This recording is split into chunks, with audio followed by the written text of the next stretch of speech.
Big boss से निकलने के बाद इवन आप सिद्धि विनायक मंदिर गए पहली बात, और हम दोनों में एक कॉमन चीज बताए क्या है, मैं कोई भी काम करने हम दोनों सुंदर हैं। थैंक यू, कॉम्प्लीमेंट है। मस्त सुंदर, अच्छी लग रही है। Even thank you so much. Even जब मैं कुछ काम करने जाती हूँ उससे पहले मैं जय श्री राम बोलती हूँ। अरे हाउ ब्यूटीफुल। और आप अभी मैं जब भी देख रहे हो, आप कोई भी इंटरव्यू ले रहे हो, जय श्री राम बोल रहे हो। ऐसा बोल सकते कि इतनी आप में पॉजिटिविटी है, आप इतने स्पिरिचुअल हो जो आप फाइनल तक पहुंचे, ऐसा कह सकते हैं। ऐसा कहोगे नहीं तो तुम गलत बिग बॉस देख कर आए हो। इवन कहो ऐसा, जो लोग बुरा कह रहे हैं उन्हें भी कहो। और आज पूरा दिन मेरे साथ रहने के बाद भी अगर तुमने नहीं कहा है तो मैं तुम्हारा इंटरव्यू लूंगी अपने चैनल पे तो मैं रोस्ट करूंगी। राम जी की बहुत कृपा है यार। अब पॉजिटिव लड़की तो मैं हूँ, वरना मैं सारे कंटेस्टेंट्स को पॉजिटिव कैसे करती। तुमने उसको कैसे भी लिया गेम प्लान, पर गेम प्लान क्या था? पॉजिटिविटी। यस। गेम प्लान क्या था कि कोई लड़की वो लाइफ जी सकती है जो कोई लड़का नहीं जी पाएगा। यस। वो लाइफ जी रही है जो कोई नेता, पॉलिटिशियन, कोई एक्टर नहीं सोच रहा होगा। बहुत पैसे वाला भी जो होगा वो भी नहीं कह रहा होगा कि मैं बकलावा खाने दुबई चला जाऊंगा अगर खाना है तो यही तो किया ना। तो ये बुरा था क्या? नहीं, बिल्कुल तुमने नहीं। बुरा कहा, जिन लोगों ने कहा उन सबको समझाओ, नहीं समझा पाओ तो आओ मेरे चैनल पे। इवन आपकी लाइफस्टाइल को लेकर काफी ट्रोलिंग आपकी हुई, लोग घर ढूंढने गए। लोगों का ये कहना था, मतलब कुछ लोग आपके फैंस तो जो जिन्हें चाहिए था कि आप ट्रॉफी जीते, लेकिन कुछ लोग का ये कहना था कि झूठ की बुनियाद पे कोई लाइव शो कैसे जीत सकता था। सही बात जब है। ये आप सुने तब आपका क्या कुछ रिएक्शन था, तब आप फैंस को क्या कुछ ये कहना तो वो चाहिए? शायद अभी भी कह रहे होंगे कि झूठ की बुनियाद पे कोई कैसे जीतता, नहीं कह रहे? अच्छा सॉरी, ये सब ऐसे नहीं बोलना होता क्या? पता नहीं यार, सबने ही झूठ बोले ना शो में तो ऐसा कैसे बोल सकते हो, है ना। पर एक बात मैं आपको वैसे ही बता रही हूँ कि मेरे पे राम जी की इतनी कृपा है, आखिरी सांस तक मुझे झूठ बोलने की जरूरत नहीं पड़ेगी। बाकी तुम ढूंढती रहो घर, मैं कौन सा तुम्हें दिखाने के लिए घर में रहती थी। 9 महीने पहले क्रिएटर बनी हुई यार, घर 10 साल पहले लिफ्ट लगवा ली थी। आप 2025 में अभी है मैडम, 2015 में मेरे यहाँ लिफ्ट लग गई थी। तो बाल ही ठीक कराता रहता है, खराब भी होंगे तो क्या होगा, इंटरव्यू तो होगा ना। अरे रहने तो यार, imperfections make you beautiful. Let the frame be done. जी sorry, what did I miss? पर लाइव शो कौन कैसे जीत सकता है? अच्छा हाँ, तो मैंने आपको बोला कि मुझे आखिरी सांस तक झूठ बोलने की जरूरत इन चीजों पे नहीं रहेगी। लोगों को झूठा वूठा लगा होगा, जो भी लगा होगा, आप लोग सोचते रहिए यार। मैंने बोला आपके लिए 2025 में घर में लिफ्ट बड़ी चीज है, हम 2015 में लगवा चुके थे। ईश्वर की अटूट असीम कृपा है, 10 साल में मुझे कभी नहीं लगा कि घर की लिफ्ट दिखा के मुझे वायरल होना है। तो अब इतना बड़ा स्टार बनने के बाद अगर मुझे घर की लिफ्ट दिखा के वायरल होना पड़े तो आप ये समझिए कि मेरी मेंटल स्थिति क्या है। 30 साल की लड़की अगर दिखा रही है हाँ मेरे घर में लिफ्ट है, तो क्या मेरे लिफ्ट के वीडियो को अब दिखाने से आप वो सब डिलीट कर दोगे जो आपने मेरे बारे में कहा? जब आप मुझे इतना बुरा कह ही चुके हो तो अब उस लिफ्ट को दिखा के अगर आप सब मुझे वादा करो कि 1 लाख 2 लाख 4 लाख लोग जिनने ट्वीट किया मेरे खिलाफ या जिनने मेरे परिवार को ट्रोल किया, लिफ्ट तो मैं आपको आज अपनी माँ की कसम खा के खिला रही हूँ कि अपनी छोड़ो अपनी मौसी के घर की भी वीडियो बना दूंगी। मौसी के घर में भी लगी है, मामा के घर में भी लगी है, और तुम जितने कहोगे उतने घर में लिफ्ट दिखा दूंगी। मतलब वो छोड़ो, मामा के भतीजे शायद उनके भी लगी है लिफ्ट, ठीक है, नहीं मामी की बहन के यहाँ भी लगी है, सॉरी। तो आप लिफ्ट विफ्ट की चिंता ना करें, वो तो मैं जितनी चाहोगी दिखा दूंगी, पर आप मुझे ये वादा करें कि लिफ्ट दिखाने के बाद आप सब लोगों ने मेरी जितनी बेइज्जती की है उतना ही अच्छा लिखेंगे। इवन सॉरी का वीडियो बनाएंगे। नहीं करेगा ना कोई भी। तो जब आप मेरे लिए सॉरी लिख नहीं रहे, मेरे लिए अच्छा लिख नहीं रहे, तो मैं लिफ्ट किसको दिखाऊं? तो मैं ये सब चीप टैक्टिक्स वाली लड़की नहीं हूँ। मैंने बोला था जिसको मानना है बातों से माने, जिसको नहीं मानना वो बोलता रहे, क्या फर्क पड़ेगा? लिफ्ट के तार थोड़ी काट दोगे आगे। इवन जब आपने कहा मैं साड़ी पहनती हूँ, मतलब मैं ऐसे ट्रेडिशनल कपड़े पहनती हूँ, मैं रात को कभी घर के बाहर नहीं निकली हूँ, मैं रात को तो लोगों ने वीडियोस बनाए, आपके जो पुराने वीडियोस थे आउट ऑफ कंट्री घूमने गए थे शायद अपने फ्रेंड्स के साथ, वो लोगों ने वो वीडियो को काफी हाइप मिला, लोग उसको लेकर काफी ट्रोलिंग की, आपके कपड़े को लेकर ट्रोलिंग किए। अरे ये तो तानिया मित्तल तो आउट ऑफ कंट्री गई थी, अरे तानिया मित्तल तो इधर थी, अरे इधर थी। देखिए इस चीज़ को मैंने बहुत ज़्यादा एक्सप्लेन नहीं किया, पर क्योंकि अब आप पूछ रहे हो मेरी मजबूरी है, मैं कर देती हूँ। मैं बहुत एक्सप्लेनेशन टाइप लड़की नहीं हूँ। मैंने बोला मैं रात को घर के बाहर नहीं निकली, है ना, तो जब मैं घर पे होती हूँ तब नहीं निकली। इसको समझो। जब आपके मम्मी पापा होते हैं घर पे तो आप क्या करती हो? 10 बजे दारू पी के लड़कों के साथ घर में एंट्री लेती हो, या 12 बजे काम करके आती हो, पापा I am coming home, open the door, mummy अपनी नींद खराब करो, चाबी लेके दरवाजा खोल दो। जब तक मैं घर में रहती हूँ, ग्वालियर में रहती हूँ, तब तक मैं रात को बाहर नहीं निकलती। कोशिश करती हूँ अपने भाइयों मम्मी पापा, मतलब मैक्स में बाहर निकली हूँ तो नानी क्या रही हूँ। आप ग्वालियर का 30 इयर्स का कोई वीडियो बता दो कि तान्या इस कैफे, वहां पे काफी खुल गए हैं, स्टारबक्स वारबक्स काफी कुछ है, आप किसी से भी जाकर पर्सनली पूछो कि आपने तान्या मित्तल को देखा है पब्लिकली कॉफी कैफे डे में किसी लड़के के साथ, आप एक वीडियो निकाल के तो लाओ। जो मैंने नहीं किया वो नहीं किया। जब तक मैं घर पे होती हूँ, मेरे माता पिता हैं घर में, मैं आपको घर पे मिलूंगी एक टाइम के दायरे के अंदर। बाहर अगर मैं हूं तो बाहर में गई छुट्टी के लिए हूं, तो छुट्टी में जाकर होटल के पैसे खर्च करके दुबई का 1 लाख का टिकट लेकर बिजनेस क्लास क्यों ले रहा है आदमी? बस से चला जाए अगर उसको बाहर नहीं घूमना तो आदमी इतना पैसा खर्च कर रहा है तो बाहर घूमने ही तो जा रहा है ना। तो जब घूमने जाओगे तब भी बाहर नहीं निकलोगे रात को। आप लोग अपने सवालों के जवाब अपने सवालों में ही ढूंढ लो यार। ये सब बहुत छोटी चीजें हैं, हमारे एक्सप्लेन करनी पड़ेगी। मतलब जो आपके फैंस थे, जो लोग बिग बॉस फैन नहीं थे, जो बिग बॉस देख रहे थे, उनका ये सब कहना था, वो लोगों ने वीडियोस बनाए, अगर आप बाहर आके मेरे साथ ये बातें मेरे पास आ रही है।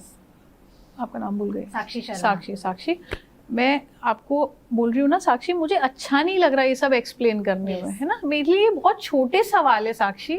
मैं अगर दुबई घूमने जाने के लिए पैसे खर्च करूंगी या वृंदावन जाऊंगी तो एक दिन आप होटल में रुकते हो, सस्ता कमरा भी आप लेते हो तो 12-13 हजार रुपए का आता है ना, मतलब 10,000 2,000 1000 रुपए का आता है। पेट्रोल डीजल खर्च होता है, आप देख रहे हैं मेरे साथ बहुत सारा स्टाफ चलता है, तो पर डे का कहीं भी जाने का कॉस्ट मिनिमम मुझे 20-25 हजार रुपए आता है। इतने लोग खाना खाएंगे, सब करेंगे हम आराम से, मिनिमम कह रही हूँ मैं आपको, 6 आदमी खाएगा। तो अगर मैं 3 दिन की ट्रिप पे 70-75 हजार खर्च कर रही हूँ तो मैं होटल में सोने जाऊं? बिल्कुल नहीं। बाहर जा रही हूँ तो घूमने दो ना यार। घर में हूँ तो मर्यादा है। माता पिता जब तक घर में, आप बता दो अगर 6 बजे हो सकता है मैं तो दिन में भी नहीं निकलूंगी, मम्मी पापा को अच्छा नहीं लगे, मम्मी को पूछ के निकलती हूँ जितना करती हूँ। काफी आओ यार घर आओ, ये सब मत पूछो। इवन अमाल मलिक जिनके साथ आपकी बॉन्डिंग काफी अच्छी थी, कहीं ना कहीं स्टार्टिंग में आपका उनके साथ लव एंगल देखा गया, लेकिन सब बाद में नॉर्मलाइज हो गया। लेकिन जिस प्रकार अमाल मलिक बिग बॉस के घर में थे, लोगों का कहना था कि उनको एविक्ट हो जाना चाहिए उनके बिहेवियर की वजह से। बिग बॉस क्योंकि वो अमाल मलिक है, वो मतलब उनके फेम ऑलरेडी पहले से, इसलिए बिग बॉस शायद उनको झेल रहे थे। आपका क्या इस पे ओपिनियन है? और जिस प्रकार उन्होंने शब्द यूज किए थे लोगों के लिए। देखिए अमाल ने मेरे लिए भी बहुत कुछ बोला है, कुत्ता बना दूंगा सुना भी, और उसके बाद अमाल ने मुझे गाली भी दी है जो शायद नहीं आई। तो हम इस बारे में तो बात ही ना करें कि अमाल ने क्या क्या किया है नहीं किया है, पर बिग बॉस हम सबसे बड़े हैं। He is a star maker. सड़क से उठा के स्टार बनाने की ताकत उस शो में है ना। मैं भी तो एक छोटी सी क्रिएटर थी ना, वहां तो 20-20 साल पुराने एक्टर आए हैं। अमाल ने सोच ना सके वगैरह गाने वाने बनाए, उसने बताया मुझे तो ये तो बहुत बड़ा आदमी ऑलरेडी है यहाँ पर, कॉन्सर्ट करता है, सब करता है। कबीर सिंह में भी गाना है उसका, उसने मेरी तो बहुत अच्छी फ्रेंडशिप थी, तो मुझे पता है कि उसने कौन कौन से टी सीरीज में, उसके 100 से प्लस सॉन्ग्स हैं और 120 और समथिंग सॉन्ग्स उसके टी सीरीज में है, मुझे सब याद रहता है ना। तो इतना टैलेंटेड म्यूजिशियन है, इतना बड़ा आदमी है वो ऑलरेडी बाहर। तो बिग बॉस के लिए वो जब सबको लाते हैं, एक सा टास्क, एक सा राशन, घर में सबको सिमिलर ट्रीटमेंट, एंडेमॉल चैनल जियो टीम, मुझे नहीं लगता वो किसी के साथ पार्शियलिटी करती है। सबको उनके हिस्से का न्याय मिला घर में, सबके साथ हुआ जो होना था, नहीं होना था। अमाल ने थोड़ा सा ज्यादा किया चीजों को, बट उसको निकाला इसलिए नहीं किया क्योंकि वो ये भी समझ रहे थे कि ये उसका एक नेचर भी है। तो जब ला रहे होंगे तब भी पता होगा ना। तो हर चीज को बैलेंस करके चलना पड़ता है, हर आदमी को सेम ट्रीटमेंट आप नहीं दे सकते। तो उन्होंने किया and I think it's been a fabulous show. Amaal के बिना क्या आपको मजा आता? इवन जो भी कंटेस्टेंट थे उनके बिना नहीं मजा आता। एवरीबडी इज डन वेल यार, अमाल इज डन सुपर्ब। इवन लोगों का कहना था आप ब्लैक मैजिक करते, मेरा कहना कि अगर आप ब्लैक मैजिक करते तो शायद ट्रॉफी आपके हाथ में होती। नहीं ब्लैक मैजिक तो करना चाहिए, मुझे समझ में आ रहा है जब आप सब पूछ रहे हो तो।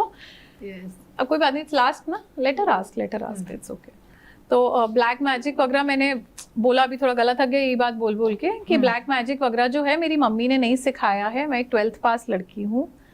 जो भी सिखाया मुझे, इंग्लिश, हिंदी, आपसे बात करना, बिग बॉस में राम राम करना, भजन, सब कुछ मेरी माँ ने सिखाया है, तो ये जो नहीं सिखाया ये गलती मैडम मम्मी की है। अभी मैं जा रही हूँ ग्वालियर, लड़ाई करूंगी मैं। ये ब्लैक मैजिक क्यों नहीं सिखाया, कुछ छोड़ा क्यों यार? जब इतना सब बोल रहे हैं तो सिखा देती। हो सकता है कुछ मजेदार चीज हो, ऐसे धूम टाइप, तो करेंगे, देखेंगे। अगर सीख पाए तो सीखेंगे। जब इतने लोग कह रहे हैं तो कुछ बहुत शानदार चीज होनी चाहिए। ब्लैक मैजिक खतरनाक नहीं निकलनी चाहिए। इवन आपके कमेंट सेक्शन में एक लाइन ज्यादा वायरल हो रहा है, जीके क्या करेगा, जीके ट्रॉफी लेकर जाएगा, जीके ट्रॉफी लेकर चला गया। मेरे कमेंट सेक्शन से निकल के मालती भी आई थी। मैंने काफी इग्नोर किया ऐसी चीजों को।